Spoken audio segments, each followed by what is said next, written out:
Je vous invite à vous asseoir.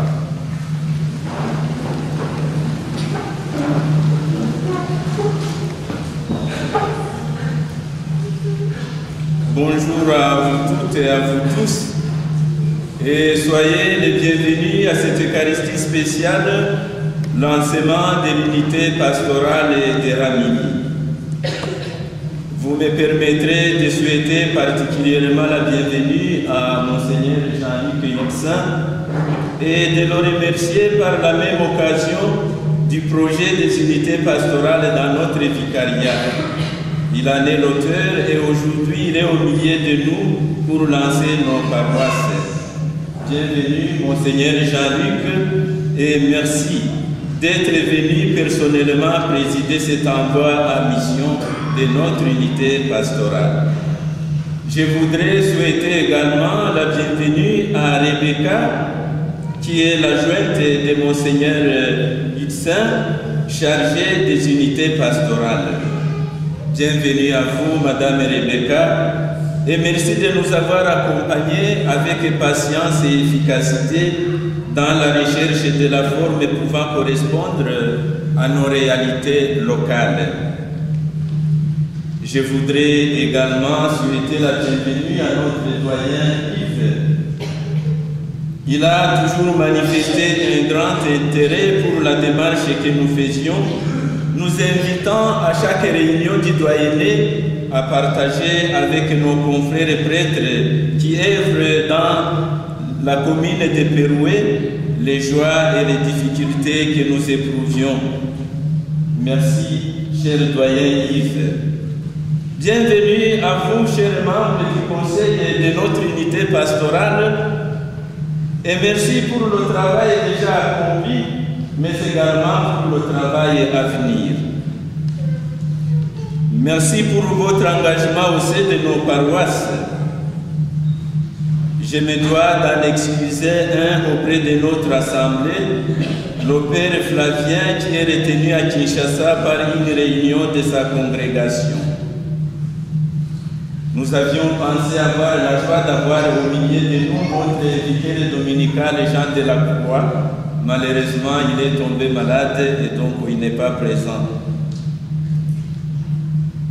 Le défi de devenir une unité pastorale, c'est vouloir, comme l'écrivait Monseigneur Jean-Luc dans les documents présentant les projets, le défi de devenir une église qui puisse dire à ceux qui cherchent « venez et voyez », ou encore comme le rappelait notre archevêque, le cardinal Joseph, lors de la récente retraite de carême avec les prêtres du Brabant wallon, dans le contexte d'une Europe sécularisée, devenir une église fascinante ouverte au monde, ou comme ne cesse de le répéter le pape François, aller aux périphéries pour y rencontrer ceux qui ne sont pas les habitués de nos assemblées et leur apporter la bonne nouvelle.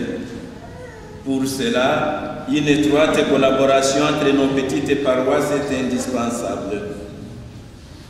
Le dimanche 5 octobre 2014, nous faisions notre première rentrée pastorale commune en tant que paroisse de l'entité de Ramilly. Depuis, des domaines de collaboration ont été définis qui ont donné lieu à nos 5 pôles que sont la catéchèse, les jeunes, les couples et familles, la santé, la communication, ainsi que les services connexes, la liturgie, la logistique et la solidarité. Nous avons également un conseil d'unité pastorale qui vous sera présenté au moment de la signature de la charte, et nous avons également une charte pour guider notre action. Aujourd'hui, nous voulons donc, cher Monseigneur Hudson, nous voulons avec vous, fidèles et pasteurs de nos paroisses, et tous ceux qui viennent nous rejoindre, nous mettre en prière pour confier notre unité pastorale à l'action de l'Esprit Saint et à l'intercession de notre Mère du ciel, la Vierge Marie. Qu'en relevant le défi de sa mission évangélisatrice, notre unité pastorale garde ce visage important à l'Église d'être une mère attentive et fidèle qui s'occupe de tous ses enfants. À vous, mon Seigneur, de nous introduire dans la prière de la vie. Nous voici réunis au nom du Père et du Fils et du Saint-Esprit. La paix soit avec vous. Frères et sœurs, je suis vraiment très heureux de pouvoir vivre ce beau rassemblement d'église que nous allons vivre ce matin. Merci pour l'accueil fait par Prosper. Le pape François demande aux paroisses de trouver de nouveaux chemins pour être plus rayonnants de lui, de son évangile, envers tous ceux qui sont autour de nous, parfois plus ou moins à distance. Tous ceux auxquels le Christ désire tant offrir son amitié, comme il le fait dans l'évangile d'aujourd'hui pour la Samaritaine. Ce matin, le Seigneur vient s'asseoir sur la margelle de notre vie. Il sait nos manques, nos fidélités intermittentes. Donnons-lui à voir en nous confiant à son amour et à son compagnon.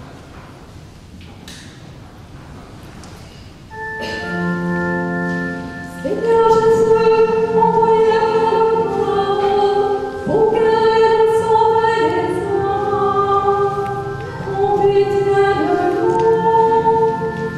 Seigneur, prends pitié, Seigneur, prends pitié, Seigneur, prends pitié.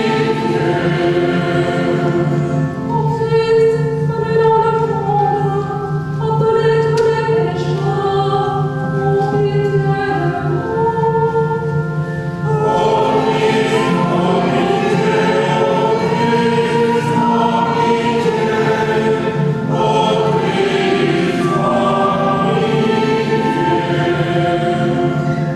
Seigneur, élevé dans la gloire du Père, où tu as donné pour nous, prends pitié de nous.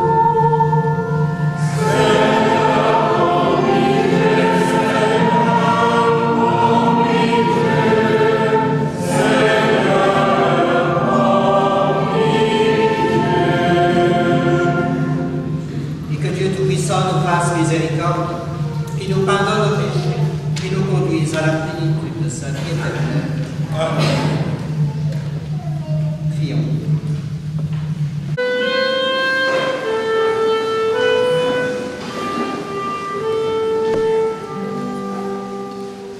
Gloire au Christ, parole éternelle du Dieu vivant. Gloire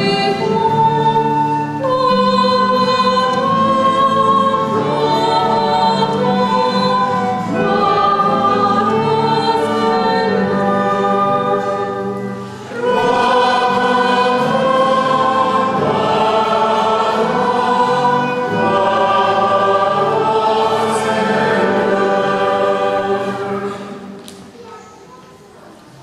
Bonne nouvelle de Jésus-Christ selon saint Jean.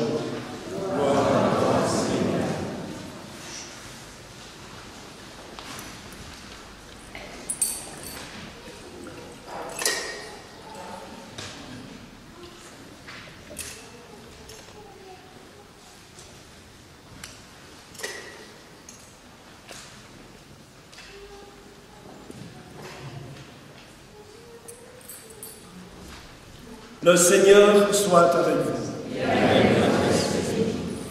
En ce temps-là, Jésus arriva à une ville de Samarie, appelée Sychar, près du terrain que Jacob avait donné à son fils Joseph. Là se trouvait le puits de Jacob. Jésus, fatigué par la route, s'était donc assis près de la source. C'était la 6e heure, environ midi. Arrive une femme de Samarie qui venait puiser de l'eau. Jésus lui dit « Donne-moi à boire ». En effet, ses disciples étaient partis à la ville pour acheter des provisions. La Samaritaine lui dit « Comment ? toi, un juif, tu me demandes à boire, à moi, une Samaritaine. En effet, les Juifs ne fréquentent pas les Samaritains. Jésus lui répondit, « Si tu savais le don de Dieu, et qui est celui qui te dit, « Donne-moi à boire », c'est toi qui lui aurais demandé, et il t'aurait donné de l'eau vive. » Elle lui dit, « Seigneur, tu n'as rien pour puiser, et le puits est profond. D'où as-tu donc cette eau vive? Serais-tu plus grand que notre père Jacob, qui nous a donné ce puits, et qui en a bu lui-même avec ses fils et ses bêtes? » Jésus lui répondit, « Quiconque boit de cette eau aura de nouveau soif. Mais celui qui boira de l'eau que moi je lui donnerai n'aura plus jamais soif. Et l'eau que je lui donnerai deviendra en lui une source d'eau jaillissant pour la vie éternelle. » La femme lui dit, « Seigneur, donne-moi de cette eau que j'ai plus soif, et que je n'ai plus à venir ici pour puiser. » Jésus lui dit, « Va, appelle ton mari et reviens. » La femme répliqua, « Je n'ai pas de mari. » Jésus reprit, « Tu as raison de dire que tu n'as pas de mari. Des maris, tu en as eu 5. Et celui que tu as maintenant n'est pas ton mari. Là, tu dis vrai. » La femme lui dit, « Seigneur, je vois que tu es un prophète. Eh bien, nos pères ont adoré sur la montagne qui est là, et vous, les Juifs, vous dites que le lieu où il faut adorer est à Jérusalem. » Jésus lui dit, « Femme, crois-moi, l'heure vient où vous n'irez plus, ni sur cette montagne, ni à Jérusalem pour adorer le Père. Vous adorez ce que vous ne connaissez pas. Nous adorons ce que nous connaissons, car le salut vient des Juifs. Mais l'heure vient, et c'est maintenant, où les vrais adorateurs adoreront le Père en esprit et vérité. Tels sont les adorateurs que recherche le Père. Dieu est esprit, et ceux qui l'adorent, c'est en esprit et vérité qu'ils doivent l'adorer. La femme lui dit, « Je sais qu'il vient, le Messie, celui qu'on appelle Christ. Quand il viendra, c'est lui qui nous fera connaître toutes choses. » Jésus lui dit, « Je le suis, moi qui te parle. » À ce moment-là, ses disciples arrivèrent. Ils étaient surpris de le voir parler avec une femme. Pourtant, aucun ne lui dit, « Que cherches-tu » ou bien « Pourquoi parles-tu avec elle ?» La femme, laissant là sa cruche, revint à la ville et dit aux gens, « Venez voir un homme qui m'a dit tout ce que j'ai fait. Ne serait-il pas le Christ ?» Ils sortirent de la ville et ils se dirigèrent vers lui. Entre-temps, les disciples l'appelaient, « Rabbi, viens manger. » Mais il répondit, « Pour moi, j'ai de quoi manger. C'est une nourriture que vous ne connaissez pas. » Les disciples se disaient entre eux, « Quelqu'un lui aurait-il apporté à manger ?»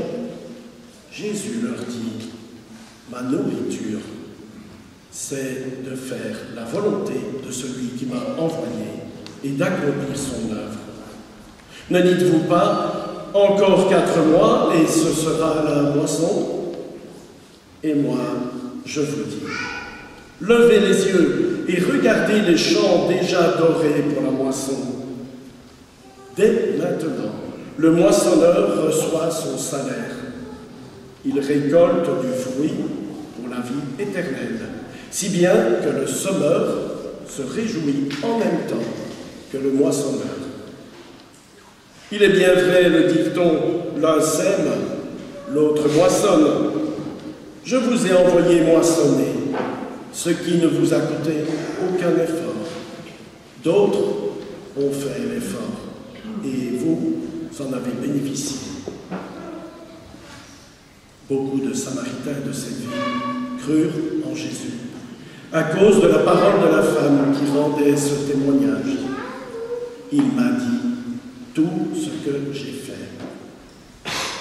Lorsqu'ils arrivèrent auprès de lui, ils l'invitèrent à demeurer chez eux, et il y demeura 2 jours.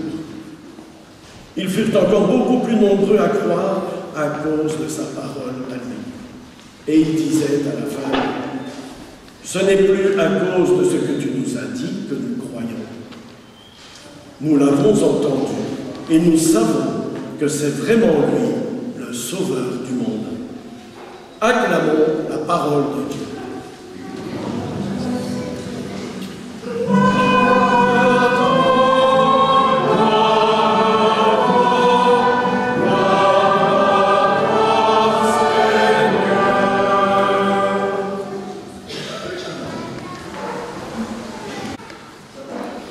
Dans la première lecture, nous l'avons entendu, le peuple de Dieu traverse le désert, il souffre de la soif, alors il se met à douter, et même à s'irriter.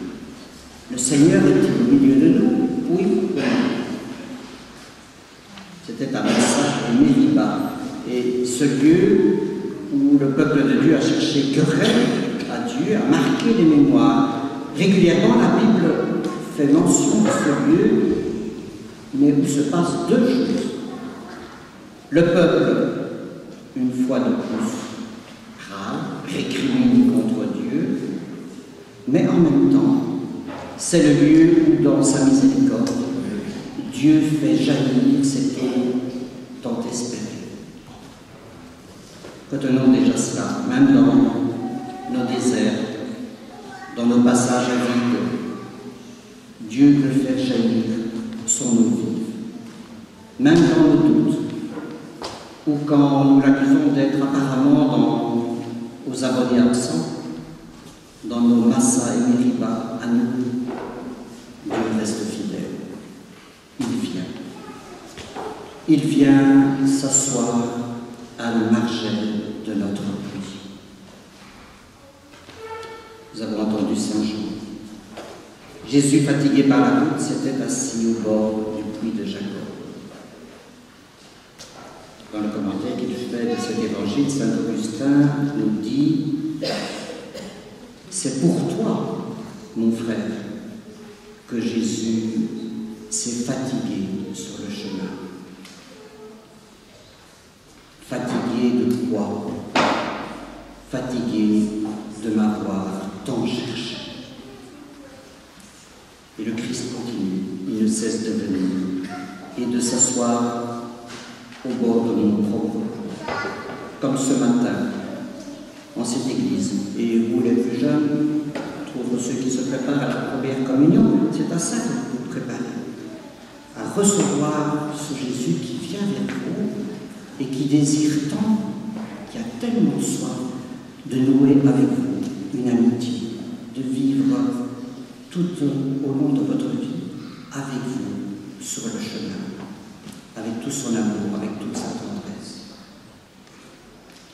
Pourtant, avec cette Samaritaine, la rencontre, une vraie rencontre, était plus qu'improbable. Un juif, une Samaritaine. Lui, c'est le juste, l'amour et la fidélité incarnée. Elle, en amour, elle semble plutôt du genre collectionneuse, qui ne sait plus trop où elle en est d'ailleurs. Et pourtant, ce qui va se passer là ne sera jamais oublié et ne cessera plus d'inspirer tableaux, vitraux, commentaires spirituels d'hier et d'aujourd'hui.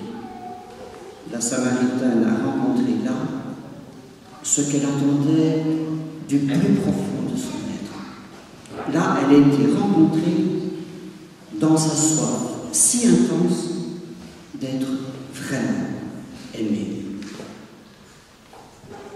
Et au fil de cet échange entre Jésus et la Samaritaine, quand elles se sont devinées dans ses blessures, elles commencent par essayer de se défiler.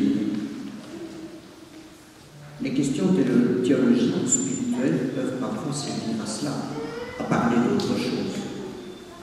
Alors elles se lancent dans un petit traité de l'adoration. Où adorer Dieu? À Jérusalem dans le temple, ou plutôt sous cette montagne? Jésus n'est pas Dieu, mais il ne la pousse pas. Il lui envoie le pas pour lui révéler quelque chose d'essentiel. Dieu est esprit, c'est-à-dire Dieu est souffle. Et ce souffle, cet Esprit Saint, il demeure d'abord en toi. Et vous qui cheminez tout doucement vers la confirmation, c'est ça que l'on va célébrer, un moment que le souffle de Dieu, son amour créateur, Dieu n'est pas présent hors de nous, il est plus grand que nous, mais il demeure au plus profond de nous aussi. Si tu as soif de lui, alors va boire à ton propre puits. Descends en toi, c'est là qu'il t'attend. Il n'y a pas de puits qui l'ait déserté, si asséché peut-il paraître. Qui que tu sois, où que tu sois, c'est là, au plus intime de toi, qu'il t'attend. C'est ce secret que Sainte Thérèse d'Avila voulait partager dans un poème où elle fait parler le Christ qui nous dit cette chose si essentielle en ce temps où nos cœurs et nos vies sont si facilement dispersés. Elle dit, le Christ dit à travers elle, si tu veux me trouver, c'est en toi que tu dois me chercher. Et c'est en moi que tu vas te trouver. Dans notre marche vers Pâques, ces deux secrets divins nous sont révélés ce matin. Dieu est esprit. Et ce souffle divin, il habite ton propre puits. Et si tu veux pressentir qui il est, regarde vers le Christ. Écoute sa voix. Pénètre-toi de son regard, de sa façon qu'il a de rencontrer cette femme. N'oublie pas que ce Dieu te cherche. Il est en quête de nous.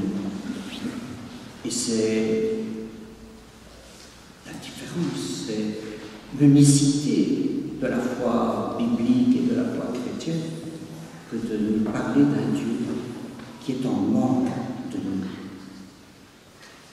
Plus encore, il est assoiffé de nous. Et c'est encore lui qui nous dit le premier, alors donne-moi à boire. Et il le fait en sachant pourtant nos contradictions. Mais il est ce Dieu devant qui la Samaritaine ne s'est sentie ni pointer du doigt, ni sermonner, ni humilier. Mais elle a expérimenté un si grand amour qu'elle aura désormais soif de cela, de vivre à son tour un tel amour. Et elle va en devenir la témoin, l'apôtre. Elle va donner naissance à de nouveaux disciples.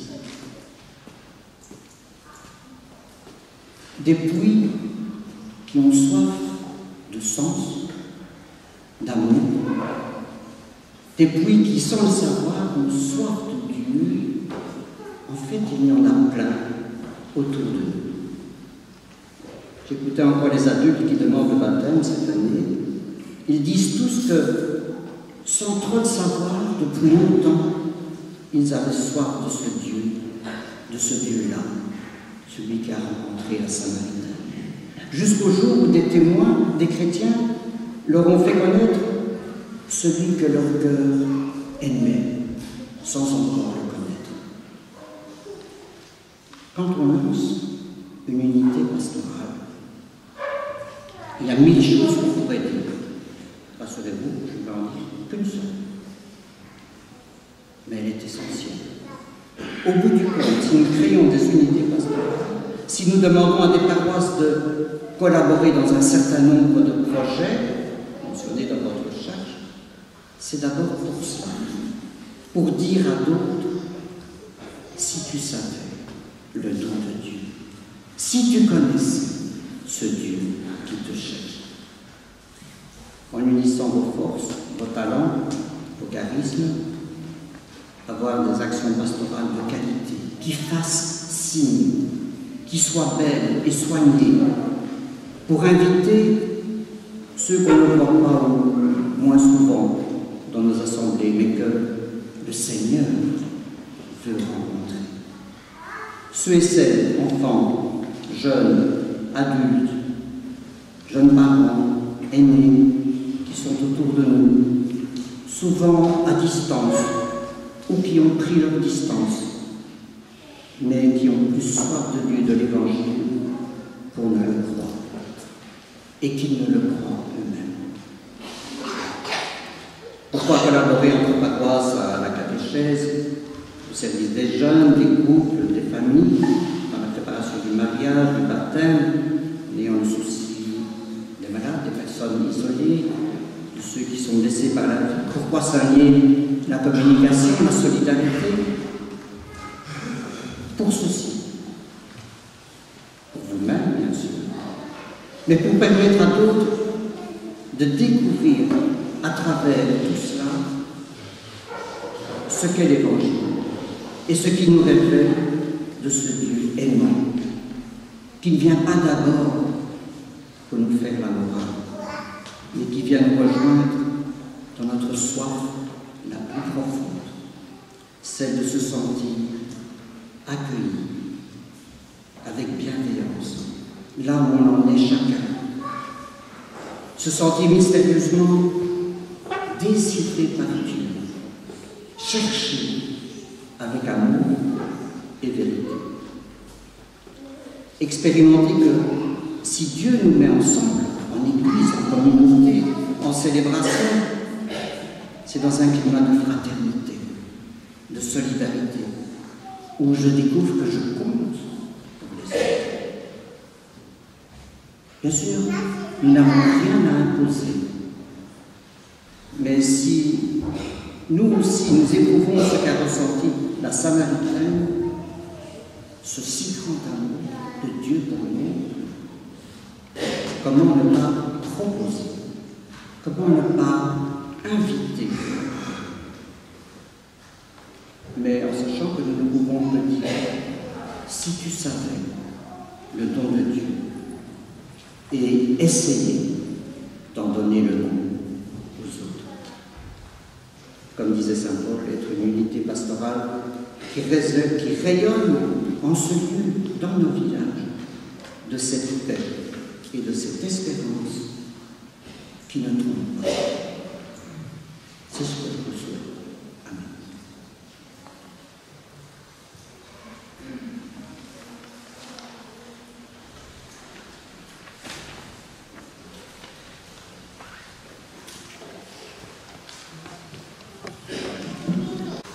La constitution d'une unité pastorale est précédée par toute une démarche de préparation avec des prêtres et des laïcs de différentes paroisses. Ce temps de dialogue est accompagné par mon adjointe, Rebecca. Je vais lui demander d'appeler les différentes personnes qui vont faire partie du conseil de cette nouvelle unité pastorale. Monseigneur, l'unité pastorale de Ramilly réunira au service de l'annonce de l'Évangile les paroisses suivantes. Notre-Dame de la Visitation à Haute-Église, Notre-Dame du Rosaire à Beaumont, Saint-Rémy à Géronton, Notre-Dame à Grand-Rosière, Saint-Jean-Baptiste à Huppé et Saint-Pierre à Molenbeek, Saint-André à Mont-Saint-André, Saint-Symphorien à Petit-Rosière, Saint-Hubert à Ramilly Village et Saint-Feuillin à Ramilly au Fût.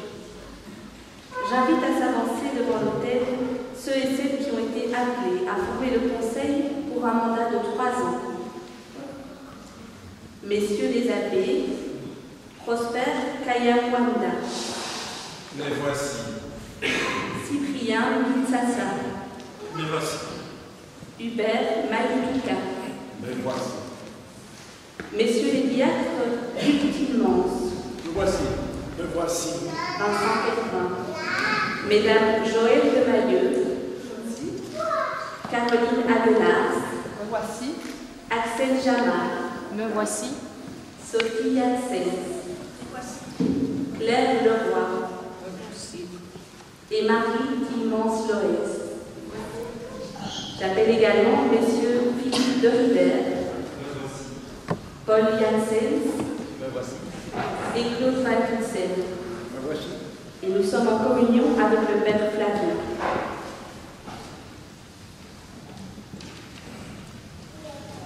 Sœurs et frères, avec les baptisés de cette unité pastorale, acceptez-vous de veiller à ce que cette unité pastorale vive dans la fidélité au Christ et à son Église. Les missions communes que vos paroissiens et vos paroisses vous sont données et que mentionne la charte que vous allez signer. Oui, nous l'acceptons. D'un même cœur, clamons cette voix et chantons cette voix qui nous unit à toute l'Église, que nous avons reçu des apôtres et que nous voulons répandre au cœur de ces paroisses.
demander à l'Esprit de Dieu.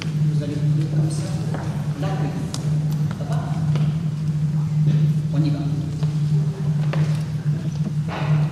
Seigneur Jésus, berger fidèle, vois ceux et celles qui sont aujourd'hui appelés à être les membres du conseil de cette nouvelle unité pastorale.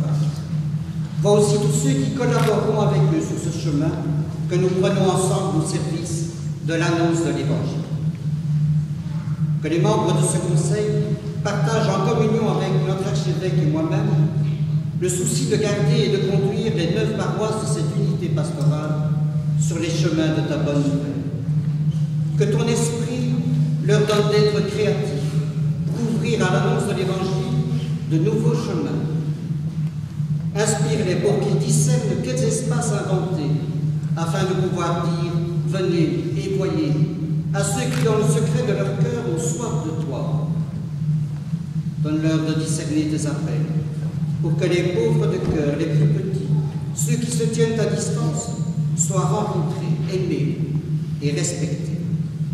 Garde-les unis dans la belle diversité de leur vocation, humbles dans le service de nos paroisses et rayonnant de joie dans une même espérance afin que l'Évangile soit ici annoncé, que ton nom soit célébré, que ton règne vienne aujourd'hui, chaque jour et pour les siècles des siècles. Amen. Merci d'avoir lu avec moi. Je vais retourner à votre place maintenant. Les membres du conseil vont venir signer, donner leur accord pour cette date. Nous recevrons la lettre d'envoi.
vécu un grand moment. Alors, comme on dit dans l'Écriture, peuple, acclamez le Seigneur, et on va l'acclamer et applaudir tout le monde.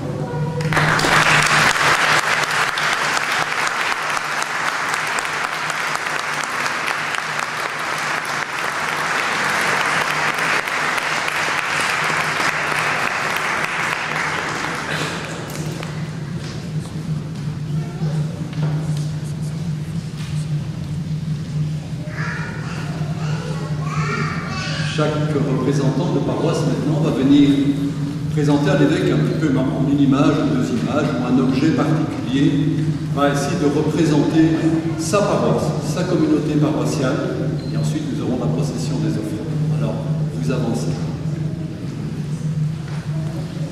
Notre-Dame de la Visitation à Autre-Église.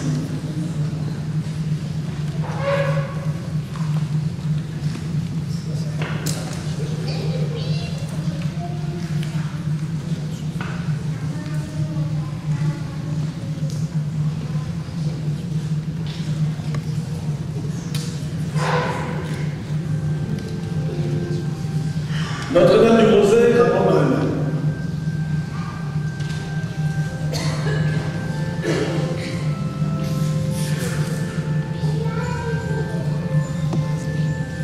Saint-Rémy à Géronton.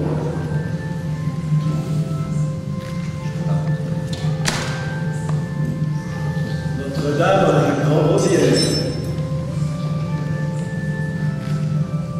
Saint-Jean-Baptiste à Huppé et Saint-Pierre à Mont-Lambert.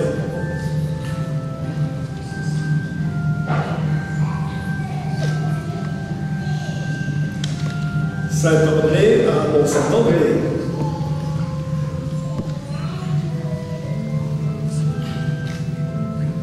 Saint-Symphorien à Petit-Rosière.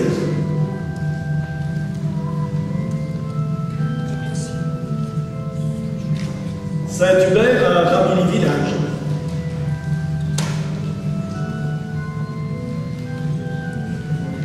Et enfin Saint-Feuillin à Ramilly-au-Fur.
Béni Seigneur, Dieu de l'univers, toi qui nous donnes ce pain, fruit de la terre et du travail des hommes, nous te le présentons, il deviendra pour nous le pain de ta vie.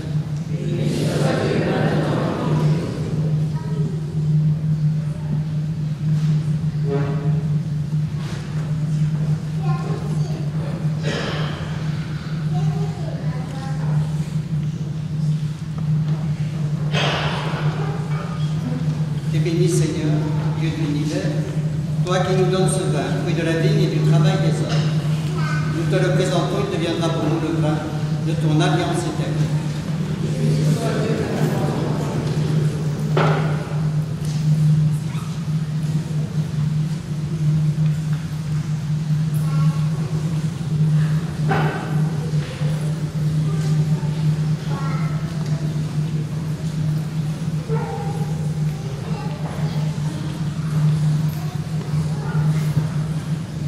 Prions ensemble au moment d'offrir le sacrifice de toute l'Église.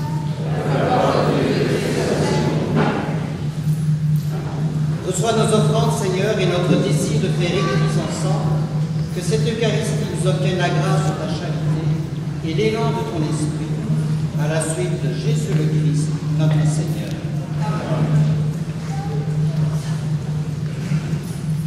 Le Seigneur soit avec vous. Et pour notre cœur, et rendons grâce au Seigneur notre Dieu. Vraiment, il est juste et bon de te rendre gloire à toi, Père très saint, Dieu éternel et tout-puissant, par le Christ notre Seigneur. Par lui, tu nous appelles à devenir son corps, puisque nous partageons la même foi et le même baptême. Par lui, tu répands ton Esprit Saint sur tous les peuples du monde, l'Esprit qui met en œuvre ses dons les plus divers et qui réalise l'unité. Il habite le cœur de tous tes enfants, il remplit l'Église tout entière, il ne cesse de la guider, de la rendre créative et sainte pour qu'elle annonce la bonne nouvelle de ton Fils et témoigne de son amour. C'est pourquoi, avec les anges, avec les saints patrons de nos paroisses, Marie Notre-Dame, Saint Jean-Baptiste, Saint Pierre, Saint André, Saint Rémy, Saint Symphorien, Saint Hubert et Saint Feuillin, ainsi que tous les saints, nous proclamons ta gloire en chantant d'une seule voix.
Toi qui es la source de toute sainteté, sanctifie ces offrandes, en répandant sur elles ton esprit, qu'elles deviennent pour nous le corps et le sang de Jésus le Christ, notre Seigneur. Au moment d'être livré et d'entrer librement dans sa passion, il prit le pain, il rendit grâce, il le rompit et le donna à ses disciples en disant : Prenez et mangez-en tous, ceci est mon corps, livré pour vous.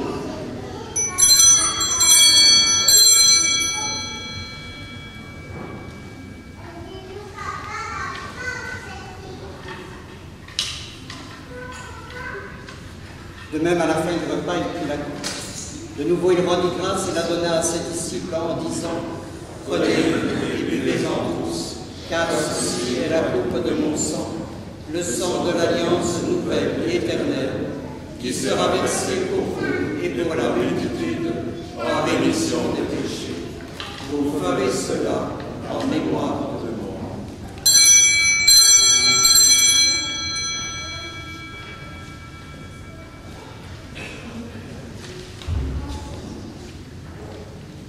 Il est grand, le mystère de notre vie.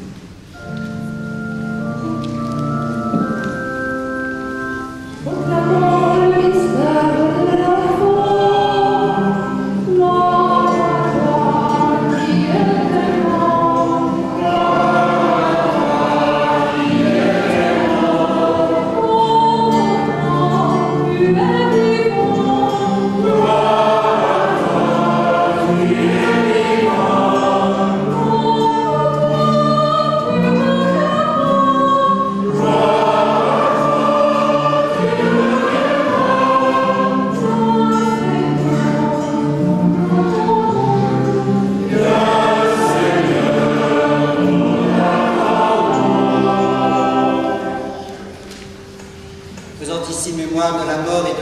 résurrection de ton Fils, nous t'offrons, Seigneur, le pain de la vie et la coupe du salut, et nous te rendons grâce, car tu nous as choisis pour servir en ta présence.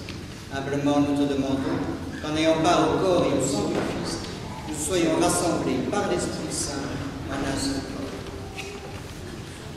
Souviens-toi, Seigneur, de ton Église répandue à travers le monde. Fais-la grandir dans ta charité avec le pape François, notre évêque Joseph, son auxiliaire Jean-Luc et tous ceux qui sont au service de ton peuple. Souviens-toi aussi de nos frères qui sont endormis dans l'espérance de la résurrection et de tous les hommes qui ont quitté cette vie, et plus particulièrement des Tibours.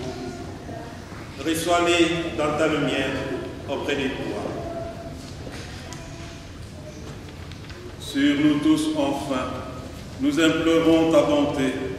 Permets qu'avec la Vierge Marie, la bienheureuse Mère de Dieu, avec les apôtres et les saints de tous les temps, qui ont vécu dans ton amitié, nous ayons part à la vie éternelle, et que nous chantions ta louange par Jésus-Christ, ton Fils bien-aimé. Amen. Avec lui et en lui, à toi, Dieu le Père Tout-Puissant, dans l'unité du Saint-Esprit, tout honneur et toute gloire, pour les siècles des siècles.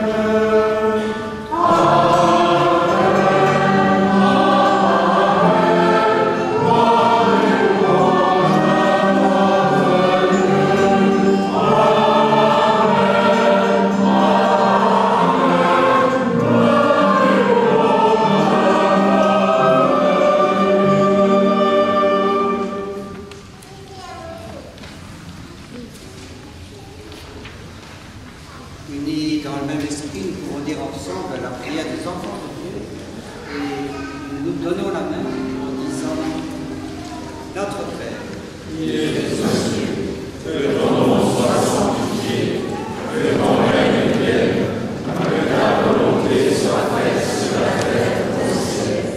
Donne-nous aujourd'hui notre pain de ce jour. Pardonne-nous nos offenses, comme nous pardonnons aussi à ceux qui nous ont offensés, et ne nous soumets pas à la tentation, mais délivre-nous du mal. Car c'est à toi qu'appartiennent le règne et la puissance et la gloire pour les siècles des siècles. Amen. Seigneur Jésus-Christ, qui a dit des apôtres, je vous laisse la paix, je vous donne ma paix. Vois la voie de ton Église et pour que ta volonté s'accomplisse, donne-nous toujours cette paix et conduis-nous vers l'unité parfaite, toi qui règnes pour les siècles des siècles. Amen. Frères et sœurs, dans la charité du Christ, donnons-nous cette paix.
Et heureux sommes-nous d'être les invités au repas du Seigneur. Voici l'agneau de Dieu qui enlève le péché du monde. Seigneur, je suis digne de te recevoir, et tu seulement une parole que je sais.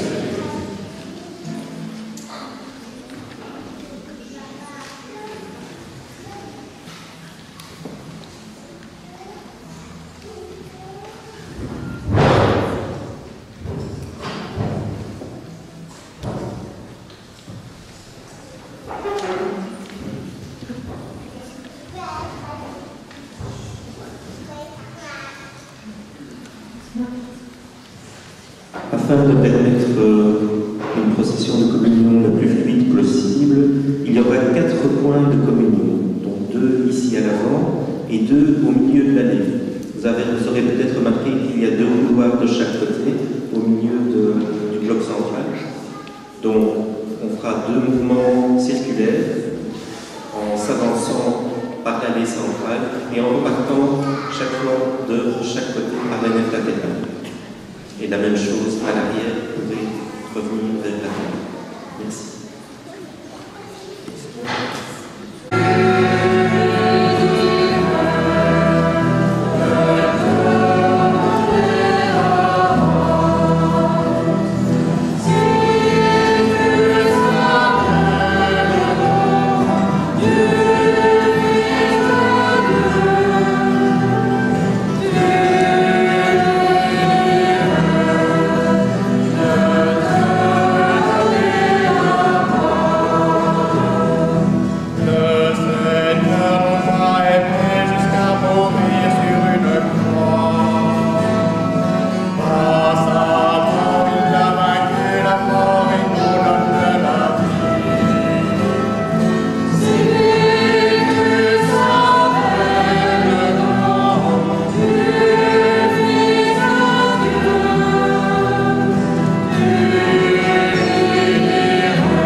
Unissons nos prières. Dans cette Eucharistie, Seigneur, tu nous as réunis autour de ta parole, tu nous as fait partager le même pain. Ce trésor, tu nous envoies pour le porter à nos frères et sœurs. Garde-nous unis dans cette mission. Ne nous laisse pas être découragés par les difficultés et la lassitude. Par ton esprit, ouvre nos cœurs à la voix du Christ qui nous envoie et nous accueille. Pour ta fidélité de chaque jour, nous te rendons grâce, toi qui as promis de soutenir ton Église aujourd'hui, demain, pour les siècles des siècles. Amen.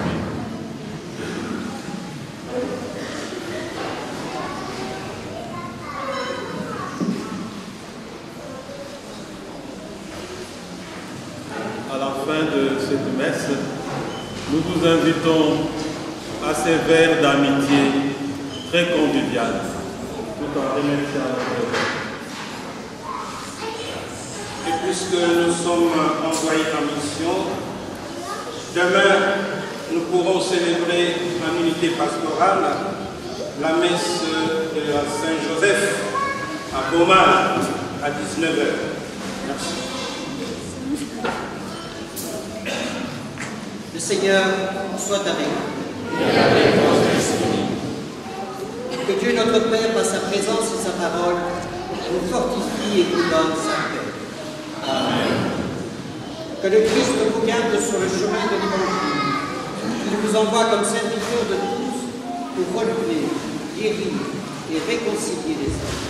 Amen. Que l'Esprit Saint habite vos cœurs, qu'il vous garde joyeux et ardents dans le témoignage de votre foi. Amen. Que Dieu Tout-Puissant vous bénisse et qu'il vous garde, le Père, le Fils et le Saint-Esprit. Amen. Allez dans la paix de Christ.